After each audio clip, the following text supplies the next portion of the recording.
Finding inner peace इन chaos. नील एक 16 वर्षीय high school का छात्र था जिसके पास प्यार करने वाले माता पिता, घनिष्ठ मित्रों का समूह और स्थानीय पुस्तकालय में पार्ट टाइम नौकरी थी। लेकिन अपने हंसमुख बाहरी व्यक्तित्व के नीचे नील को अक्सर स्कूल, काम और सामान्य जीवन के दबावों का सामना करना पड़ता था। होमवर्क, परीक्षा और नौकरी के बीच संतुलन बनाने में वह थका हुआ महसूस करता था।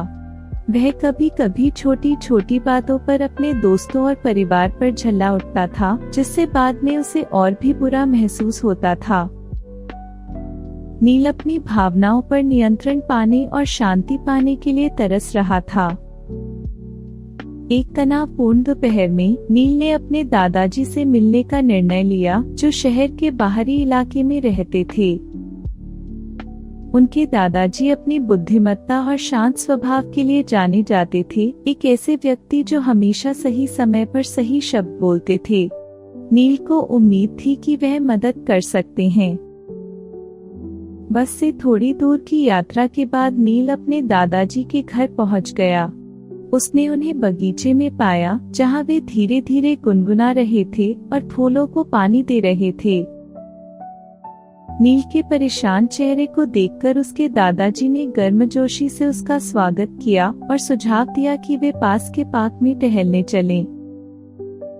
जब वे पार्क के घुमावदार रास्तों से गुजर रहे थे तो उनकी नजर ऊंचे पेड़ों से घिरे एक शांत तालाब पर पड़ी। दादाजी ने नील को मुट्ठी भर कंकड़ थमाए। दादाजी ने धीरे से कहा, इन्हें तालाब में फेंक दो। नील ने एक एक करके कंकड़ पानी में फेंके और देखा कि लहरें बाहर की ओर फैल रही हैं, एक दूसरे पर चढ़ रही हैं और बड़ी होती जा रही हैं। तुम क्या देखते हो? दादाजी ने नील से पूछा। नील ने जवाब दिया, पानी में लहरें फैल रही हैं। दादाजी ने सोच समझकर सिर हिलाया। और कुछ समय बाद उन तरंगों का क्या होता है? नील ने देखा कि लहरें धीरे धीरे गायब हो गईं, जिससे तालाब एक बार फिर शांत हो गया। वे गायब हो गई, उसने धीरे से कहा। पानी फिर से शांत हो गया। दादाजी मुस्कुराए और समझाया, जिंदगी इस तालाब की तरह है।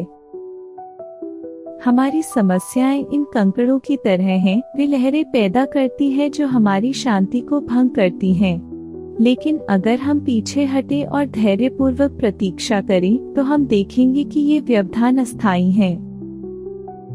व्यापक दृष्टिकोण रखकर और शांत रहकर हम अपनी आंतरिक शांति खोए बिना जीवन की चुनौतियों का सामना कर सकते हैं। नील को लगा कि उसके अंदर समझ की लहर दौड़ गई है। उसके दादाजी के रूपक की सरलता ने उसके अंदर गहरी छाप छोड़ी। अगले दिन स्कूल में नील को अपने सबसे कठिन विषय गणित में अप्रत्याशित रूप से पॉप क्विज का सामना करना पड़ा। आमतौर पर इससे वह चिंता में डूब जाता, लेकिन इस बार उसे तालाब और उसकी लहरें याद आ गईं। गहरी सांस लेते हुए उसने खुद से कहा कि यह क्विज उसके विद्यार्थी जीवन के सफर का एक छोटा सा पल था। घबराने के बजाय नील ने हर समस्या को एक एक करके हल करने पर ध्यान केंद्रित किया। उसे आश्चर्य हुआ कि शांत रहने से उसे ज्यादा स्पष्ट रूप से सोचने में मदद मिली।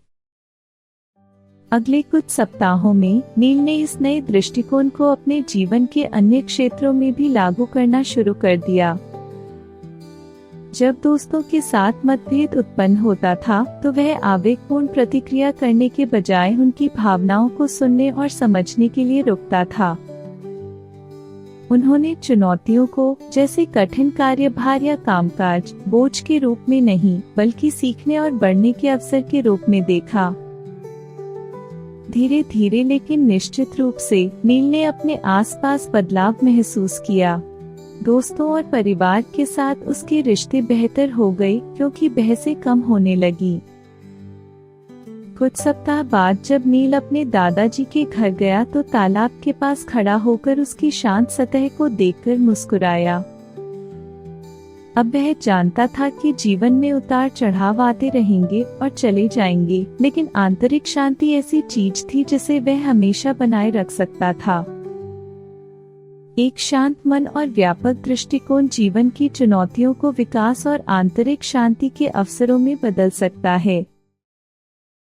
Thanks for watching. Please give us a thumbs up, subscribe to the channel and hit that notification bell for more magical stories. Keep learning, keep growing, and I'll see you in the next video.